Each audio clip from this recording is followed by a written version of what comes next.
দীর্ঘ 5টি বছর শান্তিপূর্ণ মানববন্ধন পালন করে আসছি, কিন্তু আপনাদের কাছে প্রশ্ন যে আমরা এই শান্তিপূর্ণ মানববন্ধন পালন করে আমরা কি পেলাম?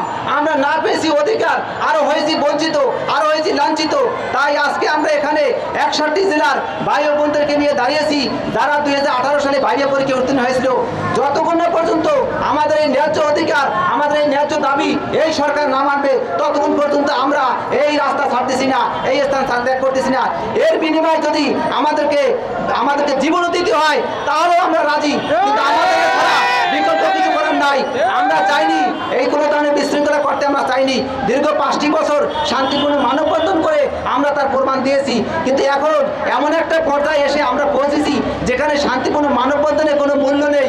আমরা ওয়ালটন আবারও মিলিনিয়ার অফারে ওয়ালটন ফ্রিজ কিনে আপনিও হয়ে যেতে পারেন মিলিয়নিয়ার। মিলিনিয়ার ছড়াছড়ি দেশ জুড়ে, এটা শুধু ওয়ালটেনই পারে। সাংবাদিক ভাইরা, আপনারা জানেন যে আমরা অনতিবিলম্বে এই 2025 সালে প্রাথমিক শিক্ষা অধিদপ্তরের মহাপরিচালক স্যারের বরাবর স্মারকলিপি দিয়েছি, শিক্ষা সচিব বরাবর স্মারকলিপি দিয়েছি, প্রধান উপদেষ্টা বরাবর স্মারকলিপি দিয়েছি, গণশিক্ষা সচিব বরাবর স্মারকলিপি দিয়েছি। আরও আমরা বিভিন্ন জায়গায় আমাদের সকল ধরনের ডকুমেন্টস, আমরা যে কীভাবে লাঞ্ছিত বঞ্চিত হয়েছি সকল স্থানে আমাদের ডকুমেন্টসগুলো আমরা প্রেরণ করেছি। কিন্তু অত্যন্ত দুঃখজনক যে এই গণতান্ত্রিক দেশে হয়েও আমাদেরকে কেউ ডাকেনি, আমাদের দাবি দেওয়া সম্পর্কে কেউ শোনেনি।